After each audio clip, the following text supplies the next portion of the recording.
सड़क के किनारे खड़े ट्रक को टक्कर मार दिया। मानानवाला बाईपास ननकाना वेलकम गेट मानानवाला में बस सड़क पर खड़े सीमेंट के ट्रक के साथ टकरा गई। हादसे में बस सवार ड्राइवर समेत 2 अफराद जा भाग बल्कि 14 मुसाफिर जख्मी हो गए। हादसा शदीद धुंध के बायस पेश आया।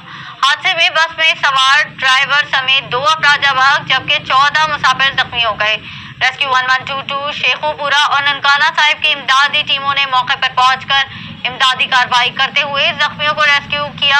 हादसा के बाद बस में फंसे मुसाफिरों को इंतहाई महारत के साथ गाड़ी काट कर निकाला गया। जख्मी मुसाफिरों में 6 अफराद को मौके पर तिब्बी इमदाद फराहम की गई जबकि 6 शदीद जख्मियों को तिब्बी इमदाद DHQ देते हुए शेखुपुरा और 2 THQ जख्मियों को शाहकोट मुंतकिल किया गया। हादसे में मौके पर जाबाग बस ड्राइवर और मुसाफिर की लाशें पुलिस के हवाले कर दी गईं।